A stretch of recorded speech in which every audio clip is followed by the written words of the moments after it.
Good morning, everyone. Welcome to the Seeker's Quest podcast. I guess maybe I should start calling it the Gita in Action podcast because maybe Seeker's Quest is a little confusing, but we read through the Gita in this podcast.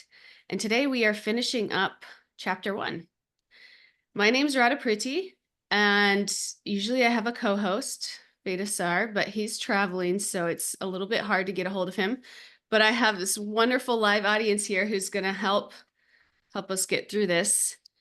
And I'm excited. So thank you guys for being here. Thank you so much. So we'll start off today with text 145. We're just about to wrap up this chapter. And what we'll do after we get through these last two verses is we'll do a whole summary of the first chapter. So it's perfect if this is your first time listening, you can hear that summary, and we'll go through some of the lessons that we learned. Like that. So I'll go ahead and share my screen. We read through this Vedabase. We use Vedabase online. It's a free resource that we can read the Gita. So here in chapter 1, verse 45, Arjuna is speaking. And he says, "Better for me if the sons of Dhritarashtra, weapons in hand, were to kill me unarmed and resisting on the battlefield." So at this point, he's like ready to throw the towel in and be done. He's gone through a whole list of reasons why he doesn't want to fight. And he's really just confused, honestly. And he's saying here that dying is preferable to causing such dysfunction. And the other thing is, if Arjuna doesn't fight, he will become bereft of his occupation and have to beg for subsistence, which for Kshatriya is unthinkable. We've talked about the psychology of a Kshatriya, this particular class of society that are the warriors, the fighters, the protectors. They're very like proud and strong by nature, and they don't beg. It's like not even in their psychology. So for him to say think it's better to die or to live to go to the forest, which he'll say soon. It's really far out there. It's really against his entire psychology. But he's thinking that it's better for that to happen than for him to fight his relatives. And we've talked a lot about how all of his reasons for fighting are such out of such compassion for his relatives, care for other people, care for the bigger picture and what's going on. And even in in a couple verses back, when he said that he was greedy, that it would be greedy to take the kingdom, when we know that it wouldn't be greedy to fight for the kingdom, that it was rightfully his, and what they were even asking for, the Pandavas were asking for, or would have settled for, was much less than they were actually even entitled to.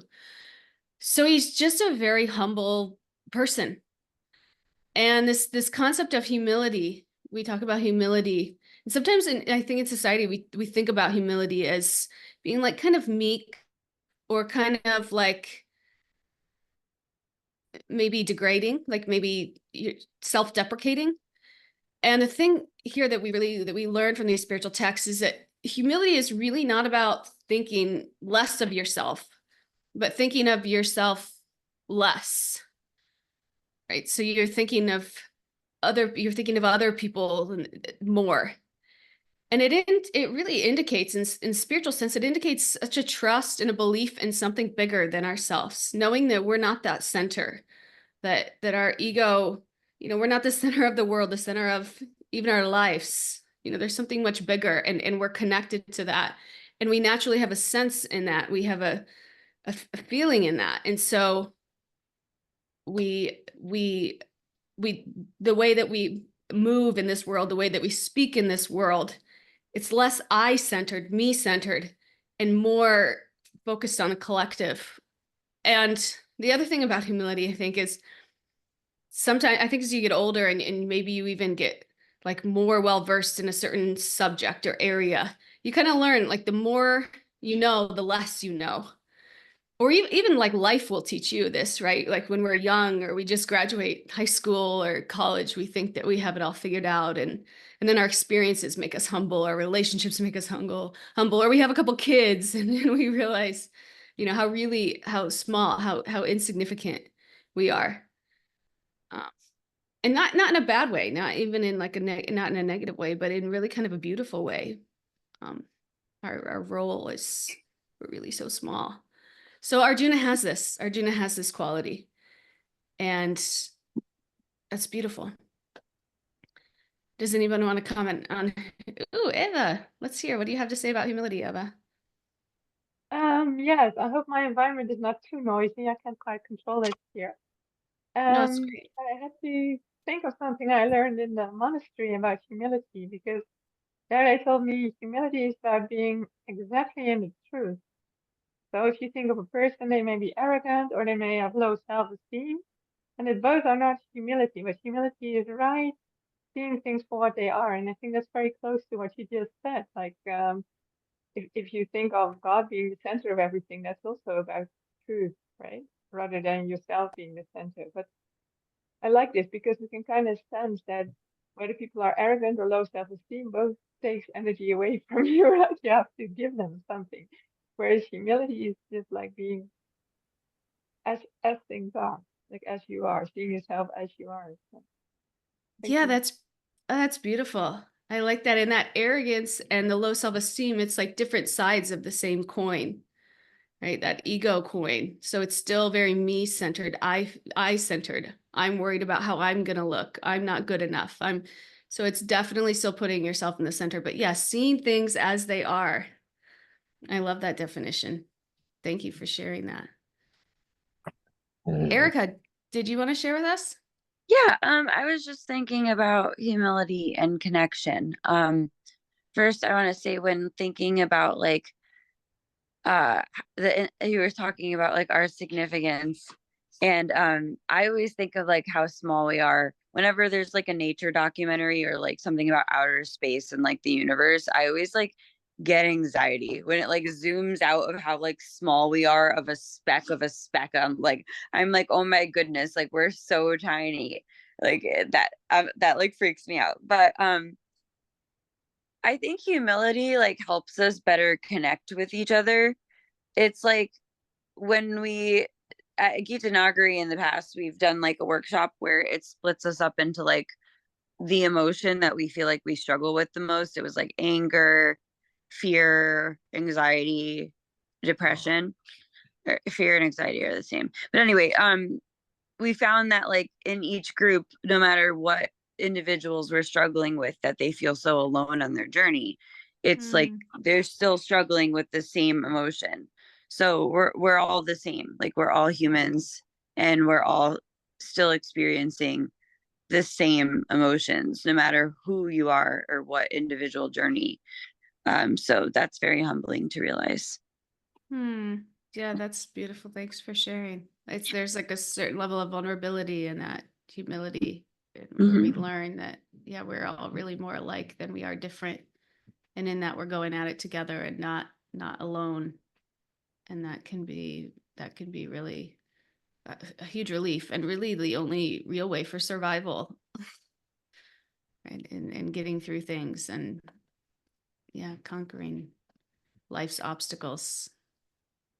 Thank you for sharing. So this point also, this leads us to the last reason not to fight. We talked about the really like 5 bins of the reason, 5 categories of reasons that Arjuna is bringing up not to fight. If you remember, we talked about compassion. He has compassion for his family, for his relatives. Enjoyment. He's like, how am I going to enjoy the kingdom if nobody's there to enjoy it with me? Destruction of family. So you talked about the values, when the family's gone, the traditions aren't upheld, the effect that can have on future generations. And then the fear of sinful reactions, like this isn't the right thing to do, so that I'm going to suffer for this. And the last one here is indecision. Like basically it kind of encapsulates everything. Like he's done this SWOT analysis, this cost benefit analysis, and he's decided he's convinced that conquering his enemy is better than being, or he's not convinced that conquering his enemy is better than being conquered by them. Again, he's soft-hearted, compassionate, logical. He knows sastra. He's intelligent. He's cultured. And because of all of these qualities, this is the conclusion he's come to, and his heart breaks when he sees his relatives on the other side of the battlefield and ready to fight. So this is where Arjuna is right now. And we'll go to the very last verse of this chapter, unless anybody wants to share anything. Oh, Lisa's hand's up. Lisa, I almost missed you. Lisa, let's hear you. Hi, hi. It was up from last time, but thank you. I'm glad you didn't actually call on me right then. I was just thinking about Arjuna as being every man, you know, a symbol of every man, and how when we come to make this journey, it really is to express and the divine. And then these are all of the reasons that we don't. And that humility, I was thinking about humility actually being the acceptance of the role that we didn't create. And so to truly surrender to the role that he didn't create, which was to walk this journey out to purify his thoughts and his mind so that he's one with the presence or lined up with God, is the opportunity that we all have as we move through this time. Wow, that's another beautiful definition. Can you say that again? The acceptance of something we didn't create. Is that what you said? Acceptance of the role Of that the we didn't role create. that we didn't create. Yeah. And it's nice too how, like what you said, we witness Arjuna going through this process, because it's a process for him. It's a process for everyone. You know, we're confused, we feel these strong emotions, we try to rationalize them, and then eventually we're going to see, yeah, he's going to accept that he really just doesn't know, that it's really just beyond him.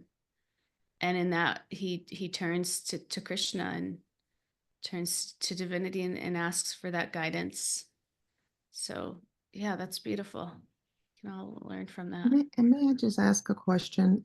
Yeah. You were saying that his proposal that he would just, you know, be defenseless and let them kill him, that violated those rules of engagement, correct? Well, if he doesn't fight and what I was saying, he would have a couple options. He fights and he lets them kill them, and he lets them kill him, like he surrenders ultimately, which, yeah, a sastriya, that's kind of backing down from a challenge, which is against the code. And then I was saying that if he doesn't fight, then he's not a satriya, because he's backing down. Just if he doesn't fight, period, then he's backing down from a challenge. And then he'll have to just become a beggar, which is something that Sastriyas don't do. Brahmanas beg for their sustenance. They accept food. But Sastriyas don't beg. They're way too proud. Again, it's part of this warrior makeup, their psychology, that makes them good at what they're good at, is that they're proud and they're protectors, and their begging is, they would rather die than beg. So yeah, all of these things, all of these things just show us how much how his inner turmoil, really, because he's willing to go so far away from himself, his psychology, his natural psychology, that it's indicative of how much he cares, really, and how torn he is. Well, thank you. Yeah, thank you. So we'll go to 146.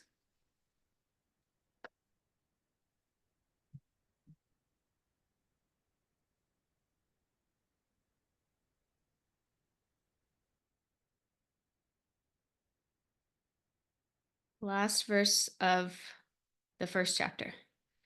Sanjaya said, Arjuna, having thus spoken on the battlefield, cast aside his bows and arrows and sat down on his chariot, his mind overwhelmed with grief. So this indicates, again, his decision not to fight. And the Gita here, it's talking about a good person with really no good options, which I'm sure at some point in our lives, all of us can relate to as well. So let's compare this. Let's compare this scenario step by step to our situation. So Arjuna lifts up his Gandiva, his bow. That's the name of his bow, and he's ready to fight. We're comparing it to our situation. We're enthusiastically ready to face life's challenges. Then Arjuna sees his opponents across the field. Well, Krishna brings him to the middle. Krishna's chariot driver brings him to the middle of the battlefield. He sees his components, and he speculates about the war's ethics, and he just ends up confused. This happens to us too when we over rely on our sense perception and mental speculation and end up confused. You know, we maybe let our emotions take over, or we depend too much on what we think we know, and we just become confused. And this itself is a big lesson in spiritual life, and we've talked about this before, is to not rely solely on the mind and senses. We talked, I think I heard Veda talk before in his classes about the 4 defects of humans make mistakes, humans become illusioned, we have a tendency to cheat others, and we have imperfect senses. This is just the human makeup. This is us. So in that, to kind of correct for that, like a check on that, in spiritual life, we have these 3 things we called guru, sadhus, sastra that we turn to for guidance. Guru is like that person, that person who's really elevated and is realized and can kind of be our North Star. And then sadhus is again just like elevated spiritual seekers that can also, that are maybe outside of our frame of reference, that can see things that we can't see, or see things maybe in a little different way, or maybe see our blind spots and help us through that.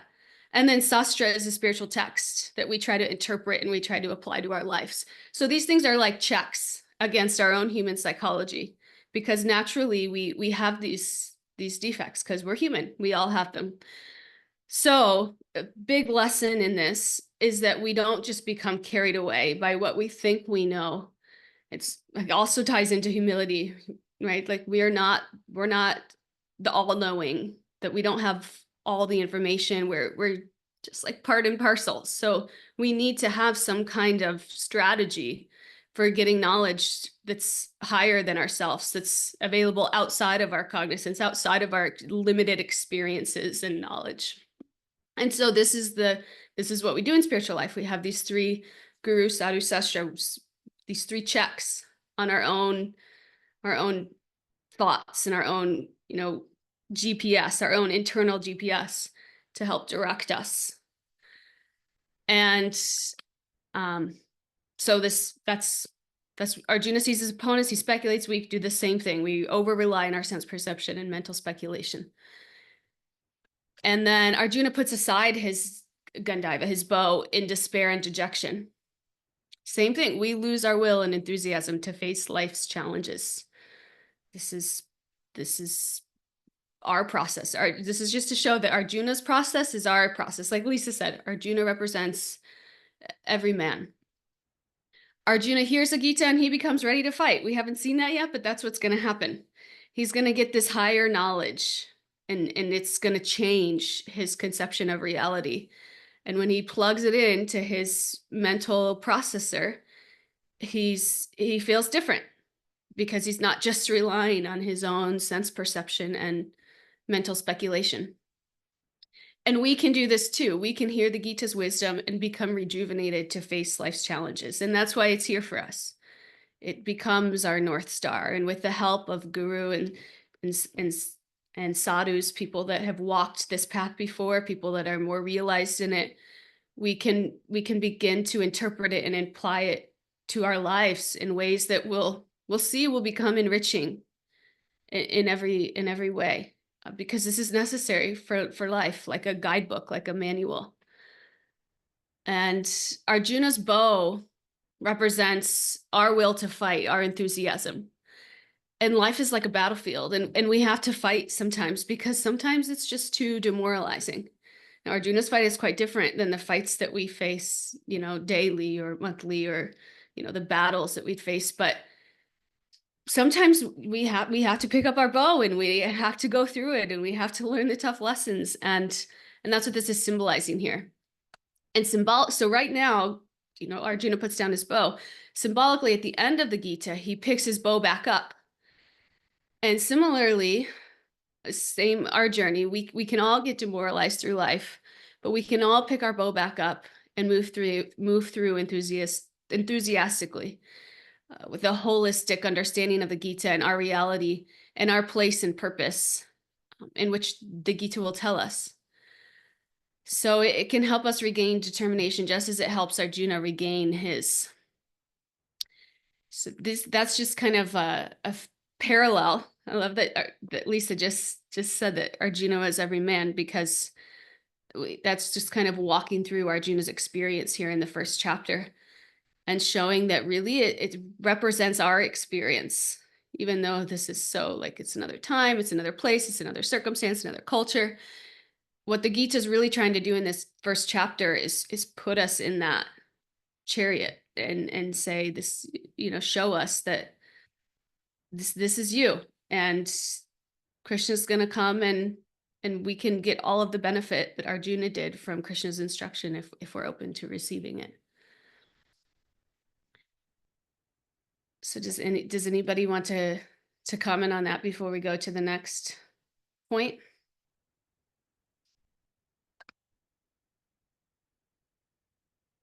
Lisa, that was like a master analogy. You got to be like super happy right now.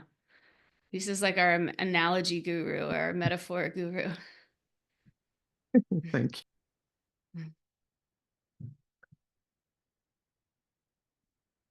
Maggie, do you have something for us? Yeah. So during the Chitta cleanse, we covered this this battle and this struggle, and there were a few of us, myself included, who just didn't understand how it was okay to kill other people. When we had been talking, morals do no harm, all that stuff. So it was very difficult to understand it. And Vedaji tried his best in the limited time that we were given. So this is really helpful in understanding the process. I'm still not there with how it's okay, but Sure. I appreciate this this chapter and this discussion so that I can get to that point. And when we're applying it it is for us. This is a process that we go through, and just trying to understand like what's going on in the world and why there's so much war, and but I just wanted to say that this has helped clarify some things for me, and I'm looking forward to continuing this journey. So thank you. Yeah, and thanks for sharing that. To be honest with you, I feel like I was, when I first started studying the Gita, I couldn't like totally buy into it because of that in itself. It was like, this is a religious text that's all about, or whatever, a social text, or it's going to teach me this great deep philosophy, but it's about a war. It's about killing people and justifying that. How is that okay? And that almost kind of kept me, I think, from really diving in as deep as I maybe would have. And I remember asking my teacher that same question. And he said a couple of things, and I'll share them with you, and maybe they'll help you. Or one thing we have to differentiate in our mind is when we talk about religious wars, like for us, we think about it's like fighting over who's God, or fighting over religions, or fighting over perspectives. And that's not what this is. This is Dharma. And Dharma is really like the right thing to do. Like in this, when corrupt leaders take over the nation and they're not in line with God's will, and they're doing harm to all of society, to the point of like suffering for all of society, it's about changing that leadership. And it's also, this isn't like it was like, oh, we need to change leadership, so let's have a war and kill people. It wasn't like that at all. It was like such a process. I mean, decades of trying to figure out a solution, trying to negotiate, trying to be peaceful. And at the end of the day, when they just won't budge and they're just hell-bent on taking over everything just for the sake of gaining power and not caring at all for the citizens, and dharma just starts going down. Dharma is what we call like, this is like maintenance of society, like police officers take care of society. They're like the watchdogs, they keep people safe. That's what this is. And so it's like a last resort, but nobody wants it. And it's not like, but it's after such a process of trying to do things peacefully. And then it just like is evident that it just can't be avoided. So that's I don't think that it's not that the Gita endorses war or endorses that it's the right way to, so it certainly is not seen like that, but it sees that it's like a necessary evil at times if all the other efforts and options have been exhausted, and these like demoniac people that are not ruling with care, that are ruling with complete disregard, and people are suffering, are taking over. So Thank you, Radha. That was exactly where I was coming from. And in fact, this is my giving the Gita a second chance. So this is perfect. Again, I can apply that to today's times and be like, okay, that could be happening now. Does that mean, but anyways, love it. Thank you so much. I get for it. that. And that's hard too, because that's not for us to decide. That's not for us to decide, well, this guy's running for election, it's my job to, that's not for us to decide. Krishna was here at this time, and Krishna could guide this. And he was a king or prince. Well, in this case, Krishna, Arjuna, I mean. Yes. Yes. So the structure was quite different than where we are today. And yeah, but that's why it's also hard, because the culture and the time and the circumstance is so different that we almost have to like kind of get out of ours and put ourselves there to even be able to relate to it. But then the way that we relate to it, it's not a direct parallel. Right. But we understand enough about the circumstances and the feelings and the emotions and what these people are going through that we can relate to it and apply it to our life in a practical way, but certainly not in the way that the Gita demonstrates, because it's a completely different time, circumstance, culture. It's not something we can imitate. Thank you. That's just, yeah. Super helpful. Kind of perverted. Yeah. Thank you. Baba Mai, do you have something for us? Good day, everyone. I just want to appreciate you giving such a thorough answer and satisfying her curiosity. Just wanted to piggyback on what you were saying. One of the things that really helped me to understand Bhagavad Gita also, just because it was something so different. Well, I don't want to say like so different, but it was very different from what I had been used to reading, and I guess different concepts of how like Krishna has like higher principles. Like, okay, this is good. Everything that Arjuna was saying was very thorough. He was able to quote Shastra to back up everything that he was saying, but Krishna had higher principles that he was satisfying in order to rid the earth of evil. And what helped me out a lot is just knowing the backstories as well. I'm someone who loves backstories, and that's one thing with this culture. There's always a backstory to the backstory, and a backstory that someone else comes with. It's just amazing how deep it goes. And so I'm not sure if she's familiar with how it even started. Like Bhagavad Gita is starting out giving us a breakdown on the setting of the battlefield. But even before then, there was a situation where the earth was burden, and she actually complained. And all the demigods came together and they prayed. And when they got the answer was Krishna was saying he's going to come. He himself is going to come, and that's when he manifested as Krishna, and he came. And this is the way that he chose to rid the earth, was to have all of these individuals on the battlefield and just get rid of them at the same time.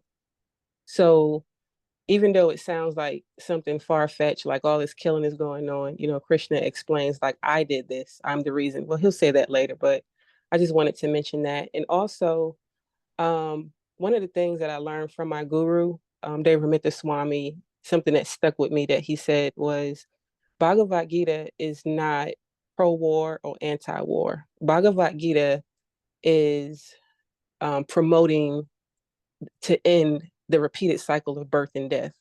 So there's going to always be war. There's going to always be poverty, or someone needing help for whatever reason, and we can come and we can feed people. We can try to make peace, and all these different efforts. But as long as there's repeated birth and death, the cycle is going to continue. So yeah. Hare Krishna. Thank you so much for that.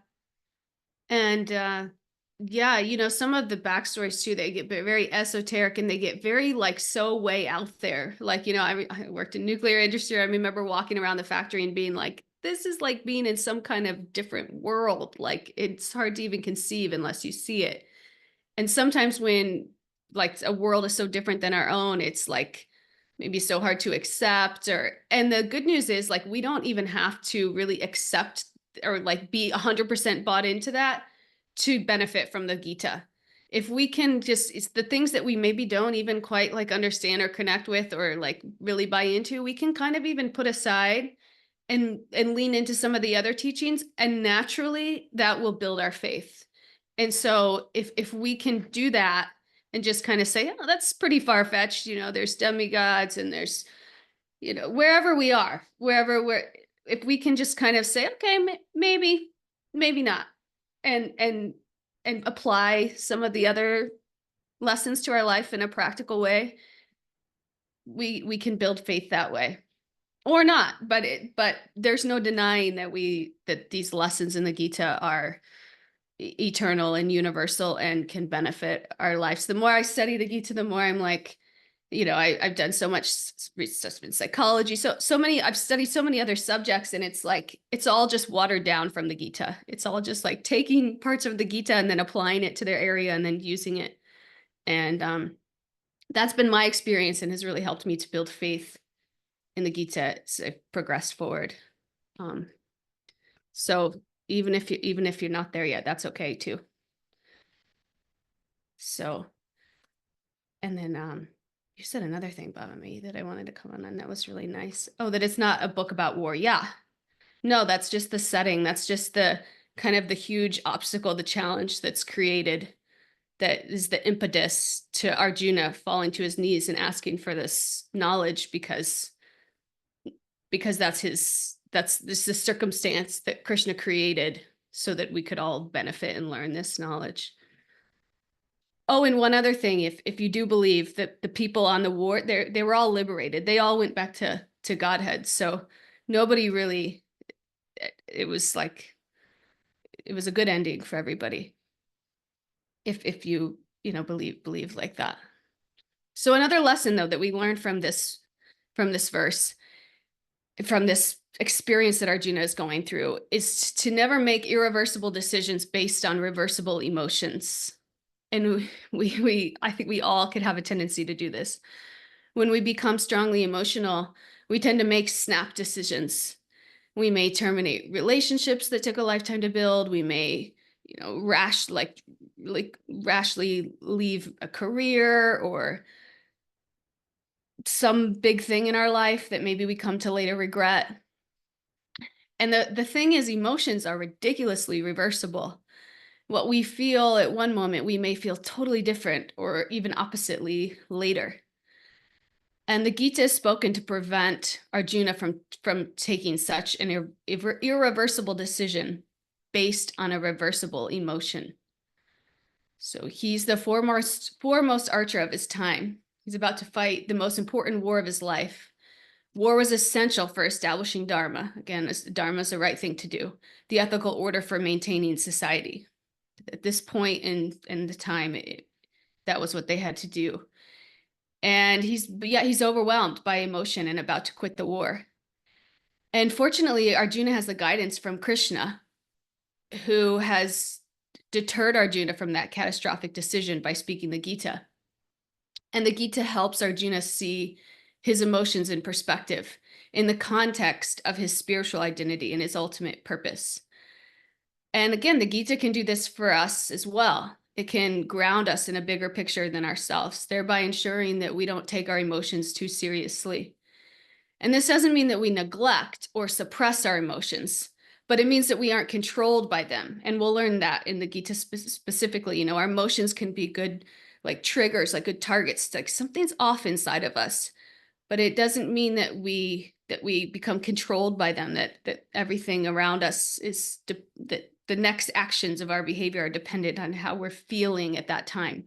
It means that we have a little bit more control over ourselves, and we're using our emotions in a way to kind of inform and to maybe influence our decisions, but they are informed, intelligent decisions. And in that, you know, we create a little bit of that space between stimulus and response. We learn to do that in a more intelligent, controlled way as we're evolving in our consciousness. So yeah, we wait for the emotions to subside. We analyze the situations as objectively as possible. And then we use our reason and our emotion in tandem to make the decisions. And with the combined backing of our head and our heart, we become empowered to follow up on these decisions wholeheartedly, review them periodically, and revise them as necessary. And the Gita gives us the wherewithal and the knowledge to be able to do this. You know, it gives us the broader perspective. We know that we're not our emotions. We know that they're going to change. We know that they're fickle, and we can use them. We can develop the perspective to step back from them and become the observer of them, right? And not become the participant in our own life, but become more of an observer. And in that way, we gain a little bit more access, a little bit more control over how we show up and the decisions that we make, and therefore our lives in a more healthy and constructive way that is more in line with maybe our value system or our new value system as it's developing. And so that's something that's really important here. And we'll see this process in Arjuna, because he doesn't hide. He doesn't run away from his emotions. He's very like, this is how I'm feeling. This is tough. I'm struggling, you know, and then he looks for help. That's when he looks for help. And that's the first lesson for all of us, right? When we get to that point, is recognizing, being brave enough and strong enough to see it in ourselves, to own it in ourselves. I am struggling. I don't know what to do. I need help. And then being brave and strong enough and humble enough to turn to something bigger than ourselves. Guru, sadhu, sastra, something bigger, to recognize that deficiency within our own selves, our own, you know, inability to see the big picture, and to turn to someone that can, or something that can, and put a little bit of faith in it, and try to create change and transformation in our own lives. What do you guys think about that? Can I just add one more thing? That was really good. Yeah. It just made me think about how Arjuna, you know, it's not like he was just, you know, a regular person. Of course, he's super highly elevated, spiritually, mentally, and physically, and he was known as one of the greatest fighters on earth at this time, like one of the top 5 actually. And the way that he just broke down, you know, so it kind of reminds me of maybe something that Lisa would say, like, just reminds me of humanity. You know, like we think that we just have it all. We just got it all under control and we know everything. But um, it's that one thing. It was like I was saying once before. It was that one look. You know, when he told Krishna to take him to the middle, and when he saw, it was what he saw that actually broke him down. It wasn't like he hadn't been preparing for this war. He knew it was coming, but it was when he actually saw it, he was no longer the strongest. He had to completely surrender. And that was very, very strong of him to actually be able to surrender at such a vulnerable time. Yeah. Yeah. It really was. And to show that level of emotion that goes against, I mean, yeah, he knows what he's doing. He knows that how vulnerable that makes him look to his opponents, but he's concerned about something bigger than that. He's like, I don't even care if I die. This is not even worth it.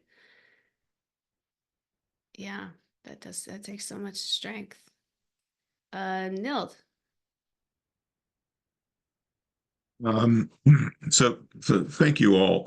I see you as the seekers that I'm following, and the amazing wisdom and compassion, and just I feel like I'm in this battle. I'm in a role that my daughter is bipolar 1 and ED and OCD, and is really struggling. And she was in a day program, and she was just so agitated and violent that they couldn't keep her in the program. And her mom, who has her most of the time, and myself, who help her. She stays with me several days a week, but I just feel like I'm in this role that I didn't create. And so this wisdom of I don't know, feeling like I'm on the battlefield, and what do I do? And looking, you as seekers are sharing, Eva and Lisa and Trevor, just amazing to hear. And sometimes I feel like I'm coming here to hide from the problems that are happening with my daughter. And so am I hiding? Am I learning? I'm not quite. So I guess I'm just in this wonderful space with you, and I really I appreciate your wisdom, and I'm feeling like I don't know, I'm on the chariot riding along, and I'm not quite sure where to turn, and looking for Krishna to steer me down a good path. So I'm glad to hear. I also lost my the group of spiritual folks that I was engaged with are coming to a close, and so that's so this is like path opened here with you folks, and I'm stumbling down, and yeah, with faith that I'll find the correct path. So, but just thank you all for being here, because I feel your souls, and I hear your hearts. Thank you so much, Nild. Thank you.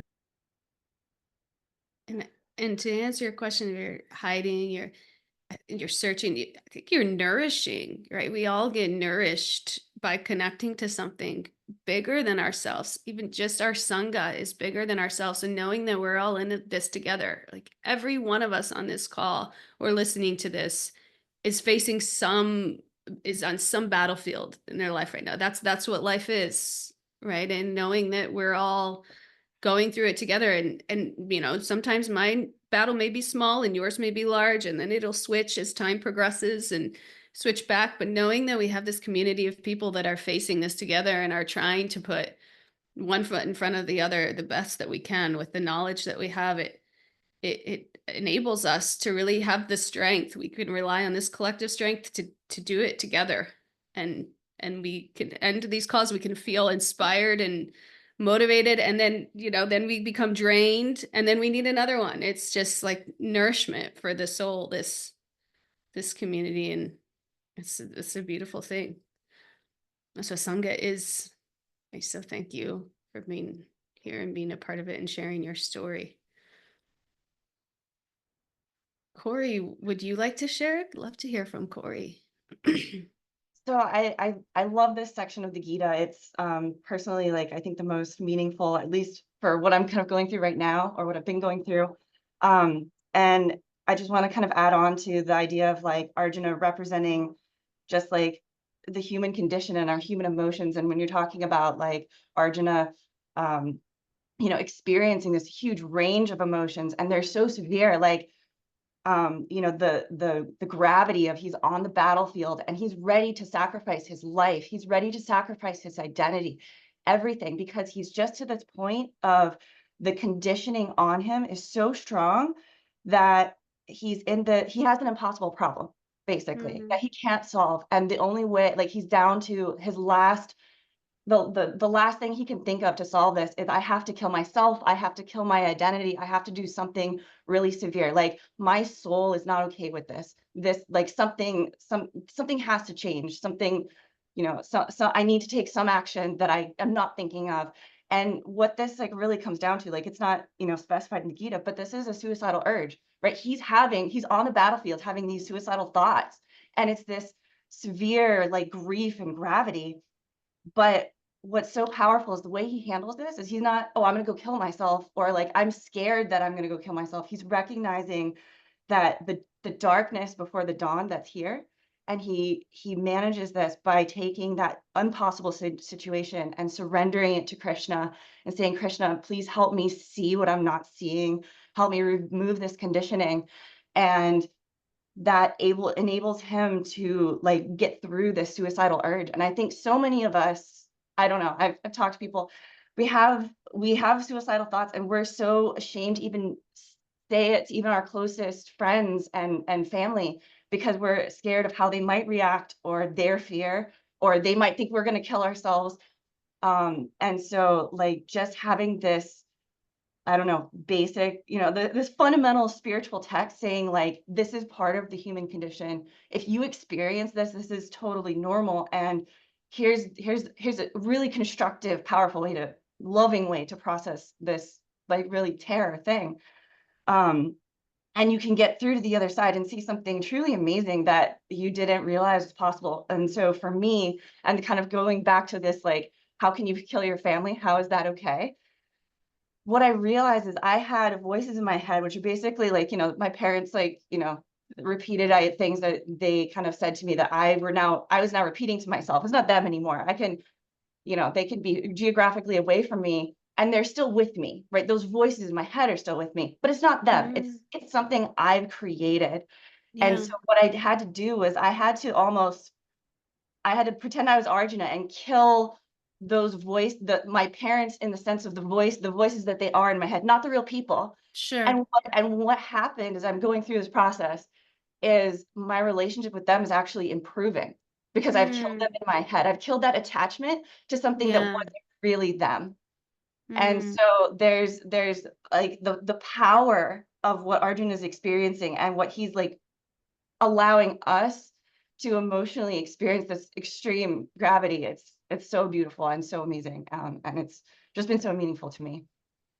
Oh, wow. I love what you said about killing those voices in our head. That reminds me of Lisa's analogy when we were going through that section of all the people, where I think she compared all of the people. That's what she said, actually. All the people across the battlefield are like those little voices in our head, wherever they come from, parents, authority figures, society, that kind of dictate our journey, that maybe aren't so healthy or conducive, or we don't need them anymore. Maybe at one time they helped us or kept us alive, and now it's just not we don't need it anymore. And that's such a hard thing to do, to sever that attachment. If Yeah, and it's it's so been their interesting safety because blanket. there's things my parents have told me that they meant with like good intentions, but they weren't good for me.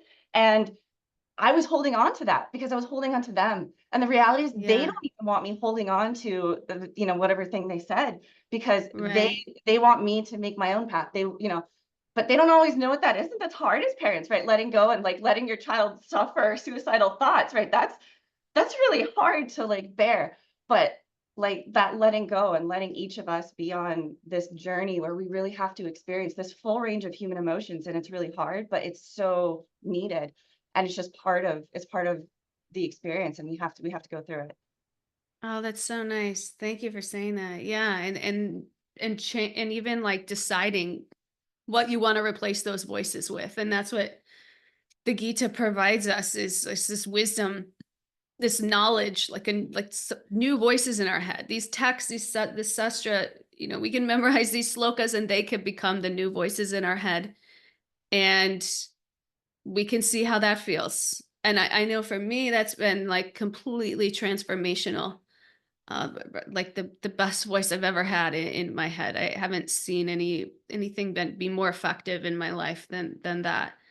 But the good news is that's our choice, is those voices that we have in our head. And once we realize that, once we recognize that, we can start to try to change it, whether it's like by purifying these attachments, by trying to have a little healthy, make the attachments healthier, not control us so much in a way that deviates us from our authentic path or our authentic journey, like you said. So nice. And yeah, this concept of rock bottom, whatever it is, whether it's suicidal thoughts or whatever it is, yeah, rock bottom is very real. And if you haven't experienced it yet in life, you will. Or if you think you have, then you'll probably will hit another low that's like, oh nope, I thought that was rock bottom, now this is actually rock bottom. So yeah, it's just such a normal part of the human experience. What's not normal is like just is like, okay, we're at rock bottom. What are some tools that we can use to recreate, to become that falcon out of the ashes? Where do we go from here? Because it can be such an opportunity to recreate ourselves, to rise up in a new form, in a new perspective in life. And how do we do that? Right. So thank you. Thank you for sharing. Okay, so we were going to go over the summary. I was going to kind of summarize the chapter today, but I think we'll save that and we'll do that first thing on Thursday before we get into chapter 2.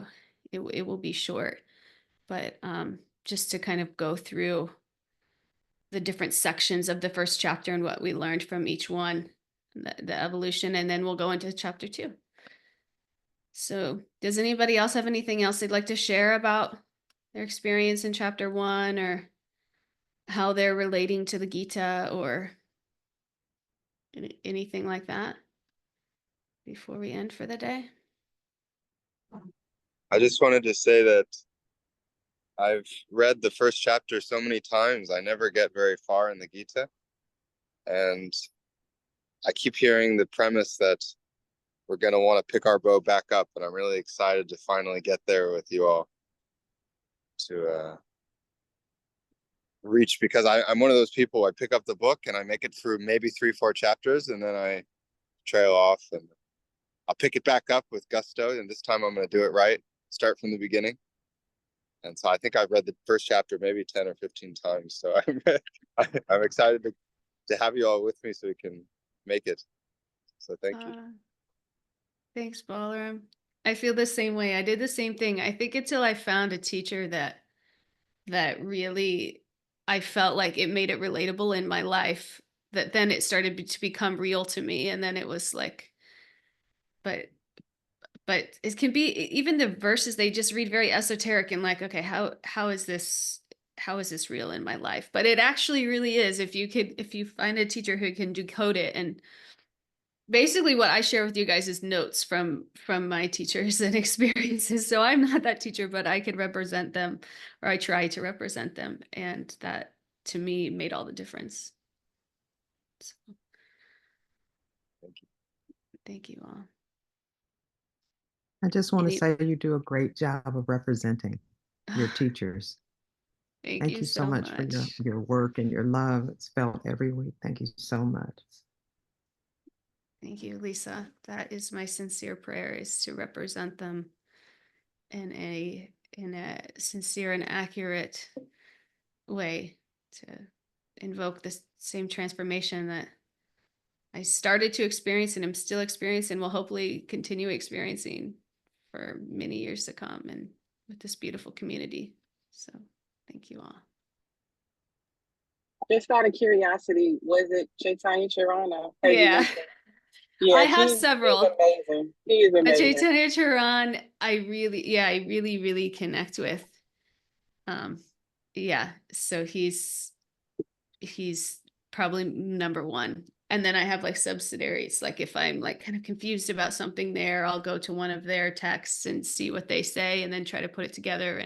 But yeah, it's like this, the things I share is like 85% Chaitanya Charan, and then 15 maybe other people. Yeah. Yeah, that's pretty cool. I met him for the first time at one of Veda's classes that he had, and I've just been blown away by him ever since. So yeah, it's really nice to Yeah. hear you giving his teachings as well. Really sweet, and you're doing an amazing job. So yeah. Thank you. It really helps me to imbibe and to know them more. Him and I were talking about writing a book together, and I was like, I wanted to do it because I thought it would be great for me to learn more and do in my sadhana. But it's actually so much more fun getting to just teach his teachings. It's like, I look forward to the podcast. The writing a book, it takes like some time and some focus and so I'm like really blessed with this service. I feel that because it gives me an opportunity to really dive in deep and make sure that I really understand it, and to be able to share it on like a different level.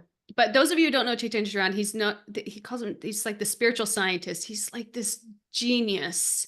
It's incredible. He has like this engineering degree and could have one of those people that like could have like excelled so much in the material world, done anything he wanted, and he took all that and he applied it to the Gita, and he just like, I mean, people will say he's like, a lot of people will say, myself, but I may be biased, that he's like the best on the Gita. He's just really can break it down, and I concur. his, yeah, spiritualscientist.com. I think that's his website. And he gives lots of little things on the Gita, and he has lots of books. I have like all of his books. I have like a stack sitting here but no, it's great. Thank you all. Okay. Anything else?